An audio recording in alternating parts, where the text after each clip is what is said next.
الشرع رضاتهم، كان عندها ديك المحفوظات غادي تعرضها. بنتي ما كاتباهاش وما حافظاهاش وما عارفاش بنتي باصلا هذيك المحفوظه راه غادي يديروها. عرضاتها ما لقاتهاش حافظه، ايوا بقات عليها وهي الشعر وهي اللبس وهي بقات عليها بديك الهضره ديالها. البنت كتصايب كتقول لها ضحكوا عليها، شوفوا على حماره قداش البنت كتصايب. شويه صرفقاتها بهذه لهنا جابتها لهنايا طاروا لها النضيضرات، ضرباتها بجوج ضربات بالتيو هنا وجوج ضربات بالتيو هنا، لما تعاود للبنيته وضربها هنايا بالتيو هكا. بقات البنيته تتبكي. حيت الاستاذه الفاتنه في قاطع بانه عن فاتنه. لا ما ضعيفه، تضربش بزاف، تضرب اللي بس تدوتي حاجات خايبه. الجماعه هذه بدات كتفخكات، اجا فين وصل السبت ولات قد هكا العوينه وتسدات.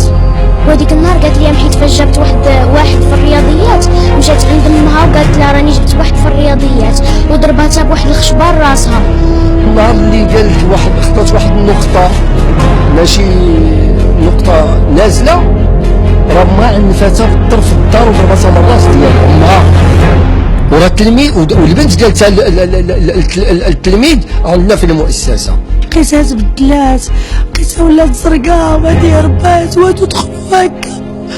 ماشي بنتي ما عرفتهاش، لقيت رجليها زرق، رجليها زرق ويديها زرق، لقيتها كلها بارده. قلت لها علاش ما جيتيش حافظه؟ قالت لها غدا اجي حافظه، ومنين ما جاتش حافظه ضربتها هي اللي ديها جوج دقات وصافي، في جوج دقات في يديها.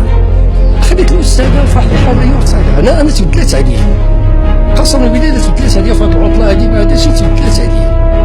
حتى انه الولاد اللي تحقق فيها تنقول واش هي ديك السيده الكبيره شاحبه الوجه ومتدمره ومنهاره نفسيا. اللي مات فيها واحد الالم ما شاء الله. انا كنقلب عليها، انا ما نحتاجش البوليس، ما نحتاج حتى شي واحد، انا كنقلب عليها، انا ناخذ حقي بيدي. تنتمنى تحقيق العداله غادي تقول كلمات. اي ما بغيتوش تاخذوا لي حق بنتي، انا اليوم قلبت عليها بمقده وغدا غنقلب عليها وبعدو وبعدو وبعدو وبعدو و10 سنين تنخرج فيها.